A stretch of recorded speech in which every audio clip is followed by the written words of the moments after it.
Assalamualaikum warahmatullahi wabarakatuh. Perkenalkan saya Yunita Aulia dengan NIM 41183402210011. Saya merupakan mahasiswa dari Universitas Islam 45 Bekasi, Fakultas Ekonomi Program Studi Manajemen. Kali ini saya akan menerangkan materi manajemen operasional mengenai studi kasus fungsi perencanaan manajemen operasional di perusahaan JNT Express. Sebelum kita membahas bagaimana JNT Express menerapkan fungsi perencanaan manajemen operasionalnya, di sini saya akan memberikan sedikit gambaran mengenai fungsi-fungsi manajemen operasional itu sendiri. Fungsi manajemen operasional itu terbagi menjadi 4. Yang pertama, perencanaan, yang kedua, pengorganisasian, yang ketiga, pengarahan, dan yang keempat, itu pengawasan.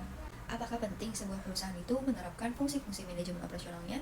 Tentunya sangat penting teman-teman, karena dapat meningkatkan efisiensi penggunaan sumber daya seperti tenaga kerja, bahan baku, dan waktu, sehingga dapat mengurangi biaya produksi dan memaksimalkan keuntungan. Selain itu, fungsi ini meminimalkan risiko operasional dan meningkatkan responsivitas terhadap perubahan pasar. Selanjutnya, kita akan membahas mengenai bagaimana penerapan fungsi perencanaan manajemen operasional di perusahaan JNT Express. Perencanaan yang pertama yaitu perencanaan strategis jangka panjang. Di sini, JNT Express melakukan perencanaan yang matang dalam ekspansi bisnis mereka. Mereka merencanakan pembukaan cabang dan sorting center di lokasi-lokasi strategis dekat dengan pusat bisnis dan permukiman padat.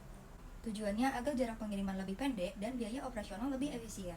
Contohnya, mereka memetakan area-area dengan volume e-commerce tertinggi, seperti dekat dengan marketplace, pabrik, dan zona-zona industri. Menentukan jumlah drop point yang dibutuhkan di setiap kota, dan merencanakan investasi teknologi untuk sistem tracking dan warehouse management. Untuk perencanaan yang kedua, yaitu perencanaan operasional harian. Setiap hari, JNT Express melakukan forecasting berapa banyak sih paket yang akan masuk berdasarkan data historis dan tren musiman. Tren musiman di sini seperti sedang Harbolnas, Lebaran, atau sale besar-besaran.